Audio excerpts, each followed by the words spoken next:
This is P.o.p. Presents, and the interview that you're about to listen to is called Reintroducing Walter P.o.p. Matthews IV, hosted by Ashley Collins. Ashley is a dear friend of mine, and in the summer of 2020, she asked me to do an interview, which was an IG Live experience, my first, and it really got me out of my comfort zone. It was the snowball that started an avalanche of opportunities, and I'll always be grateful to her for that. So here's our conversation, which turned out to be a mutually satisfying vibration.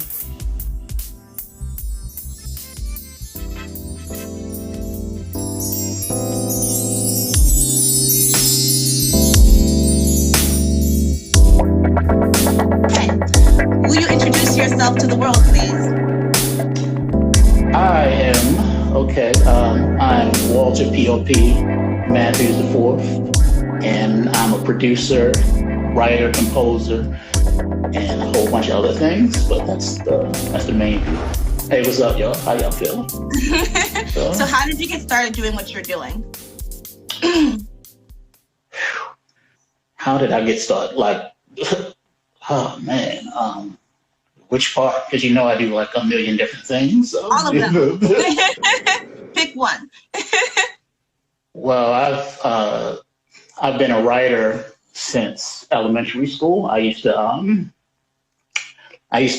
make what I call them pocket comic books, and all of the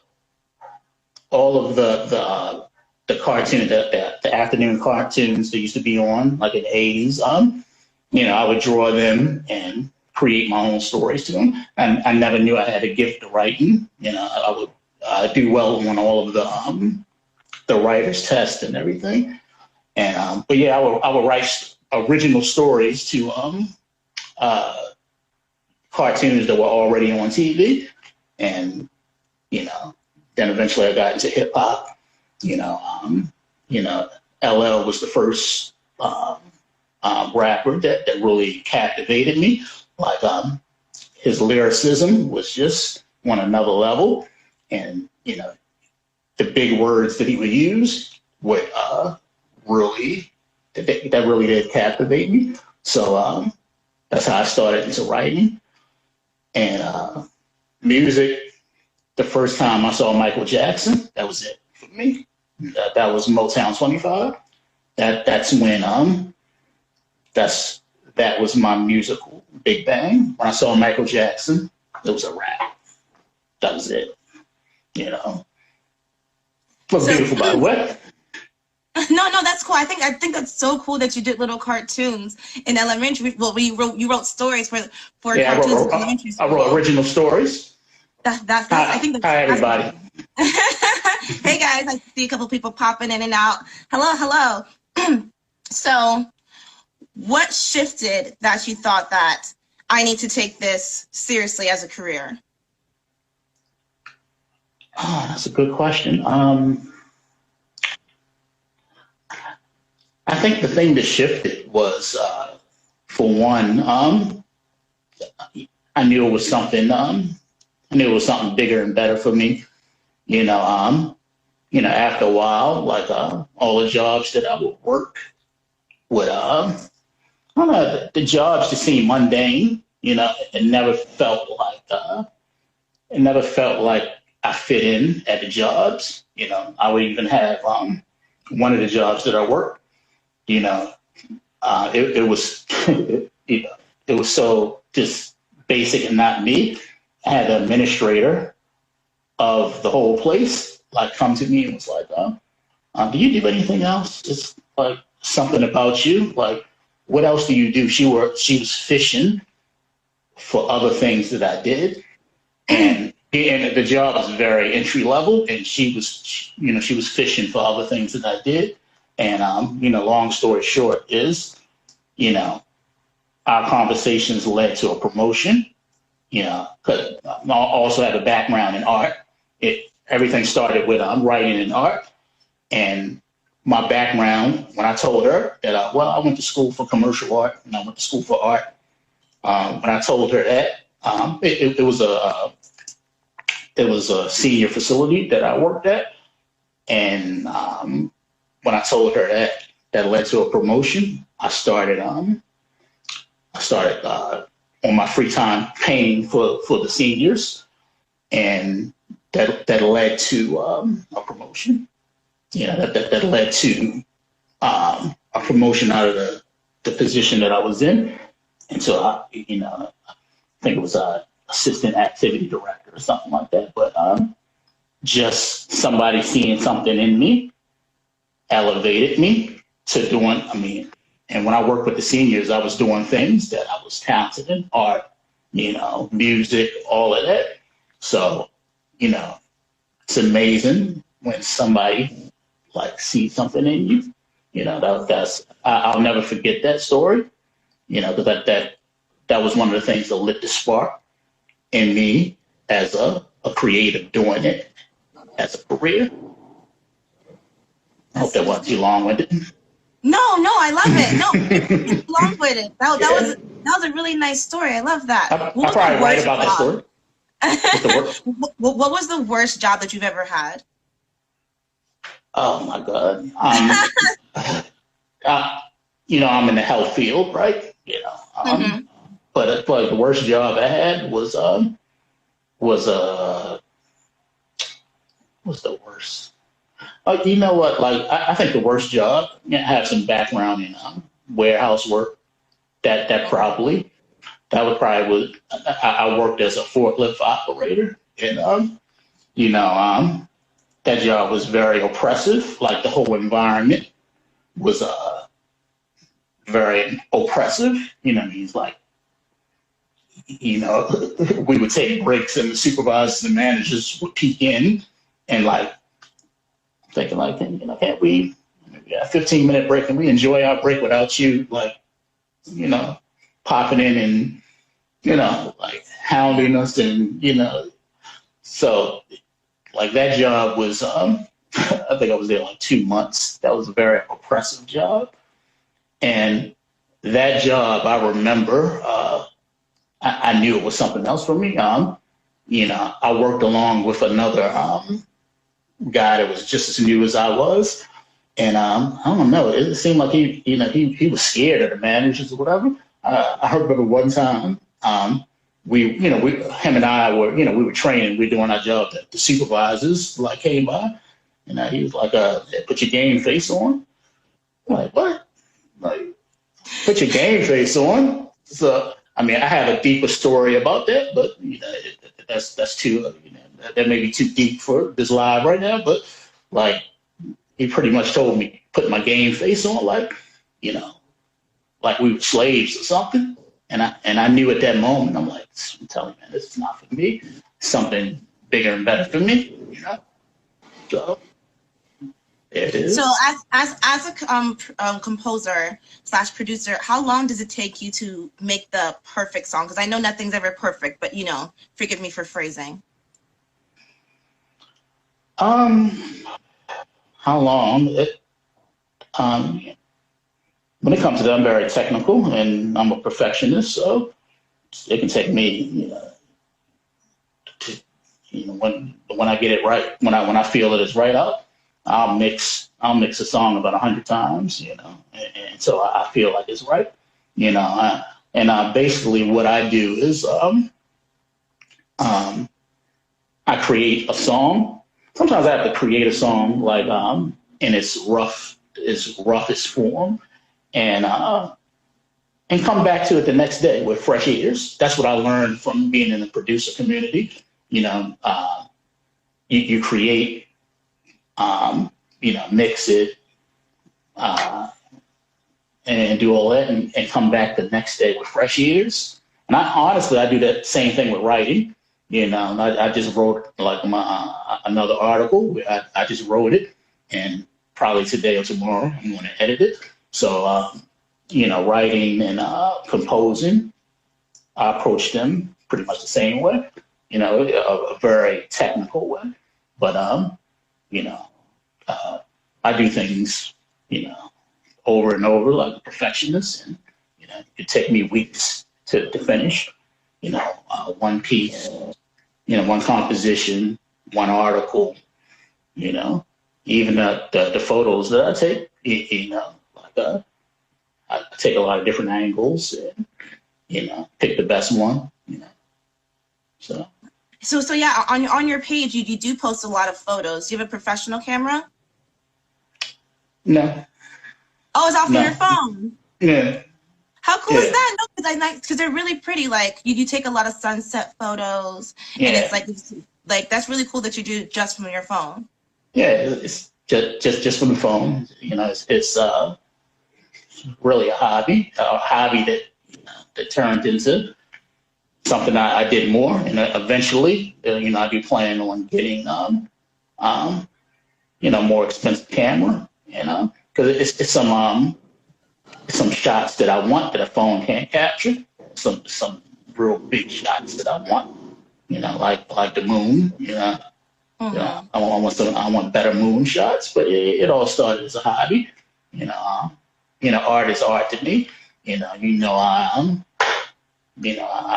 knew, sorry, I do a lot of different kinds of art, whether it's photography, whether it's writing, music, it's, I have the same approach to a lot of other things that I do. So. Awesome. So, this is something that is new to me, and hopefully maybe someone who's watching this, you can explain it to them. The rules of licensing and copywriting as a musician. Could you explain that to us? The rules to copyright. Okay. Your music. Well, the first thing, you want to do is, copyright your music. And how does one do that? Like, how does one go about getting their music copywritten? The Library of Congress. You can go to the libraryofcongress.com. But a lot of these distribution sites, like one of the most popular one, DistroKid. A lot of them, they automatically copyright stuff. But if you want to do it separate, just go to the Library of Congress site. And as far as publishing, I'm with BMI right now. Go to BMI.com and you can register, each track with BMI. BMI.com. BMI.com? Yeah, how important do you think it is for musicians? Because you see a lot of musicians putting out their music on Instagram, on YouTube, and then people can easily just, I know I do, people can just easily download them and steal them. How important do you think it is that they do this process? Very important. Very important. Very important to copyright all your work. Because the internet is like the wild, wild west these days. It's like that's why I notice a lot of in the producer community, a lot of producers that put their music on YouTube. They use what you call producer tags. That's when you hear the producer name throughout the song. I'm P.o.p. Every couple bars is P.o.p. P.o.p. P.o.p.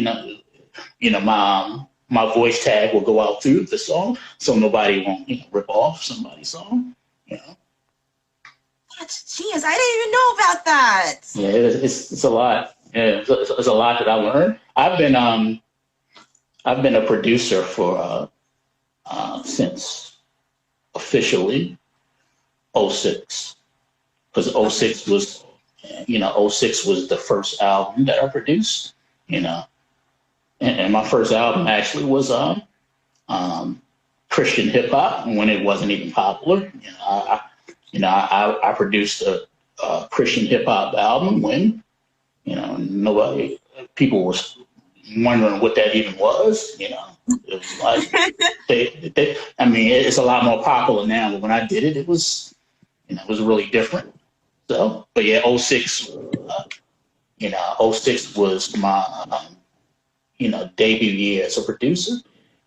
And then I wrote my first and only book, The Blood of My Pen in '04.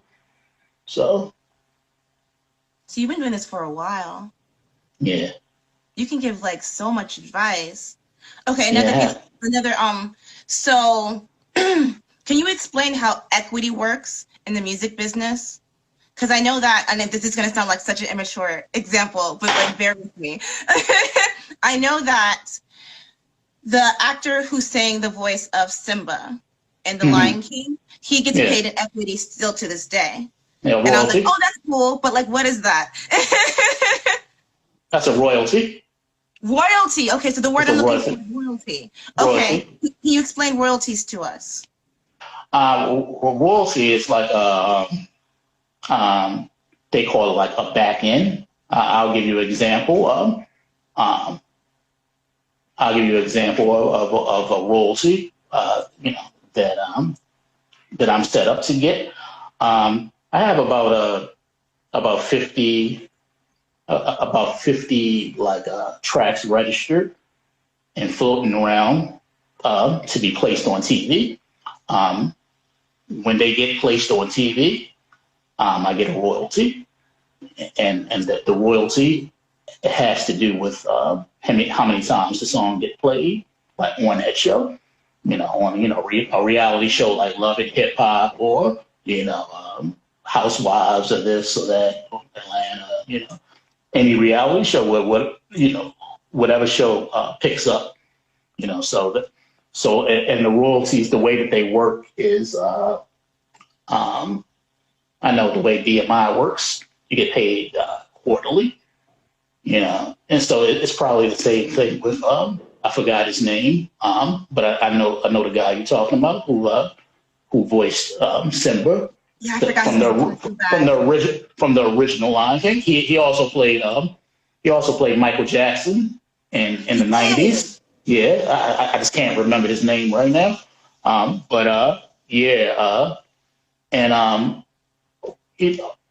People who have syndicated TV shows, they also get royalties, like say like the Cosby Show. Once a show gets syndicated, everybody that was in it, like the actors, get a royalty. Like, so actors from the Cosby Show, if they still play anywhere, actors from the Cosby Show, they still get royalties because the show was syndicated. I believe once a show gets to the syndication level, that's when everybody gets royalties. So like the music pretty much works the same. I know with my music, when it gets picked up for any shows, I'll get royalties quarterly. So that's how does one go about getting their tracks to be on a show? Is there a certain website they can go to, or a certain agency they can sign with? It's a lot of them. It's a lot of research that I had to do.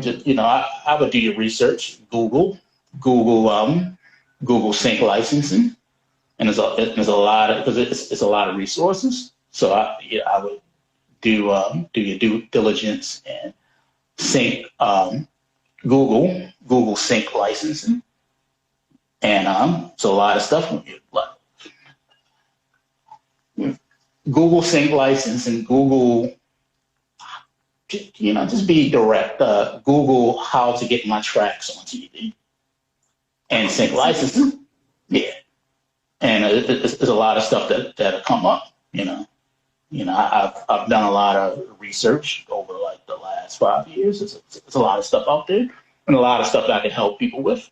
Anybody needs some help, just DM me. I'll give you some resources. I'll lead you the right way. And he's very friendly, guys, and he replies really fast, because I follow a lot of rappers, ironically. I don't know why. But I'm like, I'm always a little wary when they put their music out there, because I'm like, someone's gonna try and steal it and claim it as their own, because like you said, it's It's a dog eat dog world. I keep it simple and direct. I like that. Yeah. Okay. Yeah. So why aren't you in Hollywood right now? That's a good question, but I will be. I will be. You for sure will be. Don't Yeah, forget I will about be. me. Just send me $5 when you get there. More than that. Let me just sleep on your couch forget. for a week. I'll figure it out after that. Yeah. So we're talking so much about music, but you're also a writer, phenomenal writer. You post Thank you. your writings, I would say pretty much every day, right? Like you don't really take it off. Yeah, I mean, yeah, I do.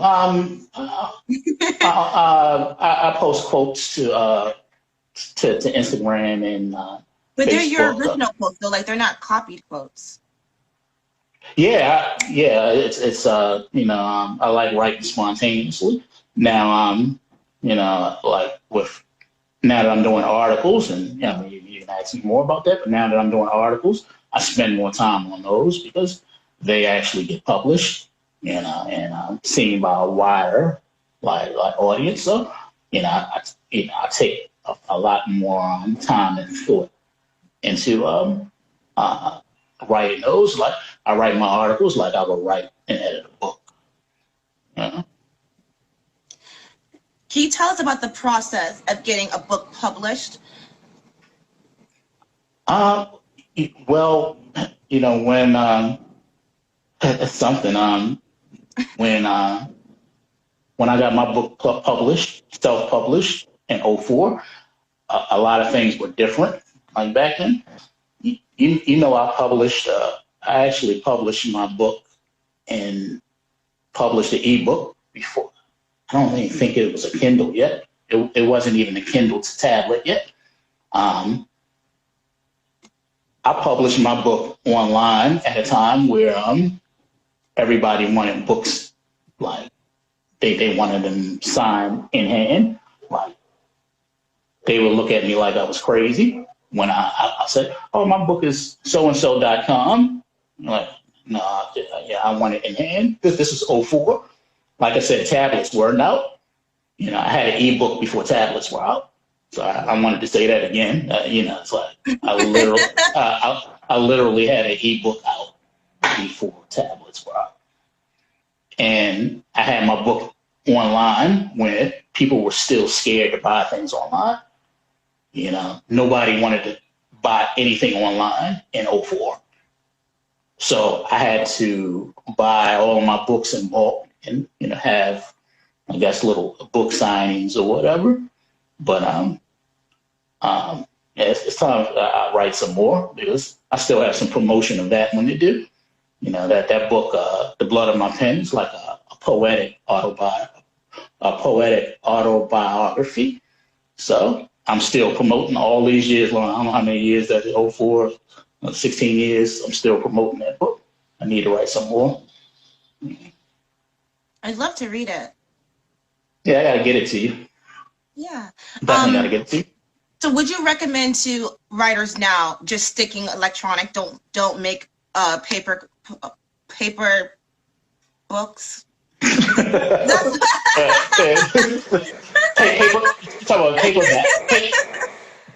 Paperback, right? Paperback. Thank you. Yeah. No, do both because do both. People still like both. A lot of websites.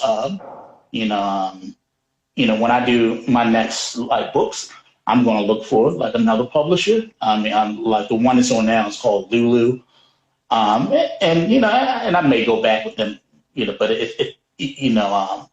when I published my first book, there weren't many self-published. There weren't many self-publishers out there that did print on demand. Print on demand is that's what I was really looking for because I could order my books in bulk and then sell them wherever I went. I lost my train of thought. How does one get a book signing? Do you just call a bookstore and be like, "Hey, I'm a writer. I would like to set up a tent outside"? How does that work? Well, to be honest with you, when I did book signings, it wasn't like major book signings. It was like I would set things up with family. It was more of a family like thing. I never got a chance to do like a real book signing like at Barnes and Nobles or something like that. Prayerfully one day like I will, but it was more of family and friends because really when I published my first book, right after that, I got into music heavy, having a book at the time was just,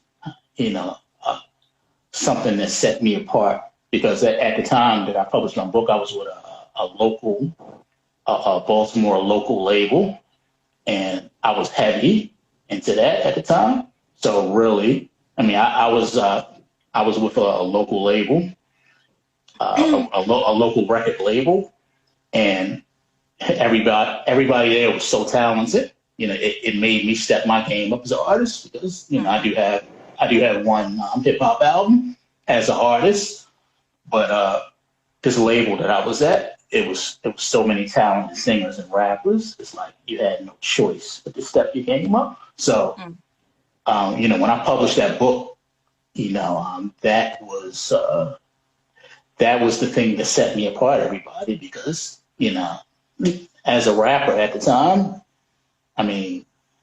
they were heavyweights. I was the low man on the totem pole at that time. So like the book, when I published the book, nobody knew anybody like from the neighborhood that had their own book. That was, publishing a book was different, and it was like such a big accomplishment for like my circle. Everybody had, everybody rapped, everybody had a CD, but publishing a book was that really set me apart. And one of the origins of how I got the name P.o.p, if you're curious about like that name. So do you have any advice for writers, composers, musicians in general for how to take your career to the next level, like you have? Well, it takes a lot of discipline.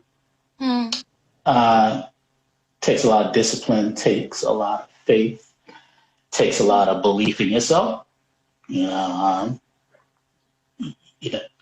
There's some days that you're not going to feel like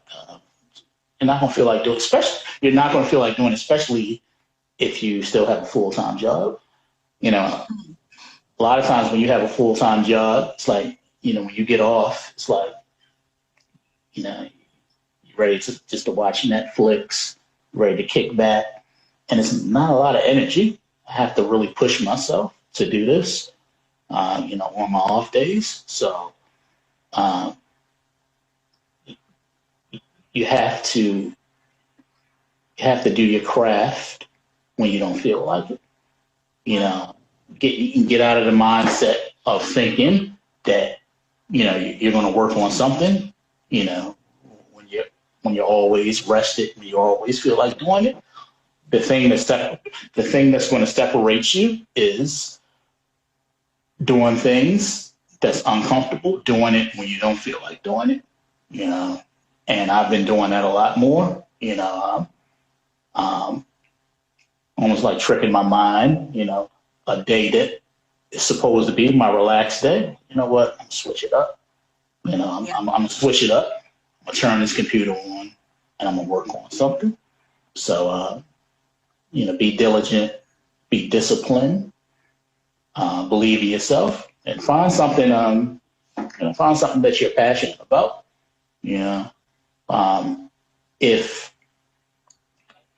Think about the thing that you do, that you would do it without any money.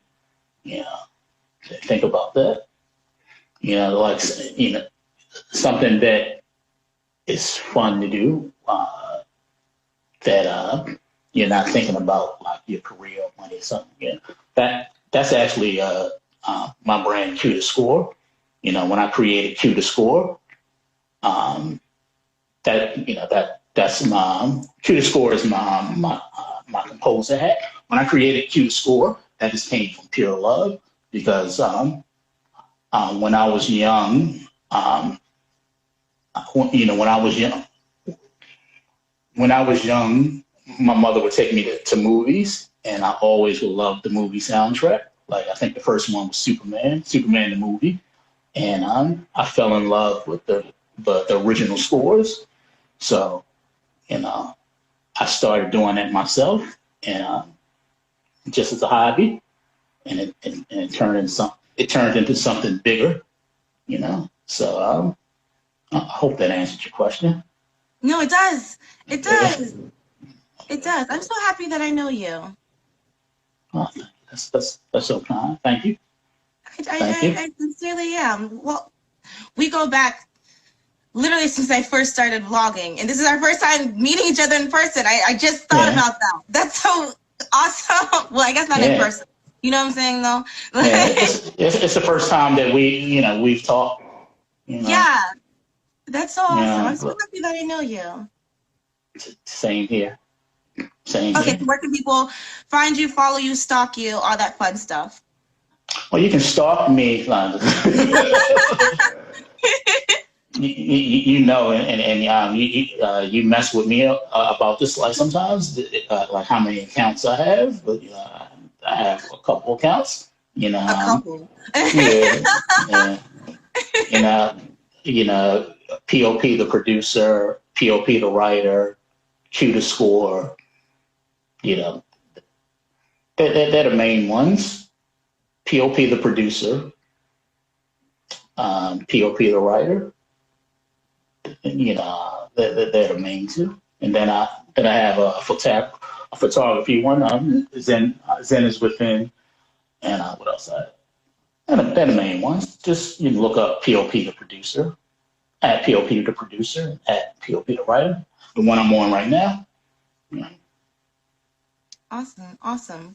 Thank you so much for this. This was so. I think this was very, very, very educational, which I can like that though. Like I'm always down to like a fun, like, silly time, but also at the end of the day, like I want to make sure that we're educating one another. So and I want to let everybody know that doing this is way out of my comfort zone. This is my first live ever. First of many. Yeah, first of many. This was the one. This was the first one. Yeah, and I jumped out there, stepped out of. I'm terrified to hear the playback of it. It'll be great. It'll be fine. Because if I play it back, I know I'm going to want to edit and produce it and remix it. Ooh, okay. Well, do you mind sending me that version too? And I'll obviously share it and stuff, all that fun stuff. Oh, thank you. Clark's mission. Thank you so much. Nikki's so awesome. Okay. All right. So let me go put some clothes on before I go to work. Oh, you got to go to work. Yeah. Yeah. No days off. Woo. Thank you so much for this. This was. Oh, thank you. I'm so glad I woke up early for this. This definitely was my pleasure. All right. I'll talk to you later. Okay. All right.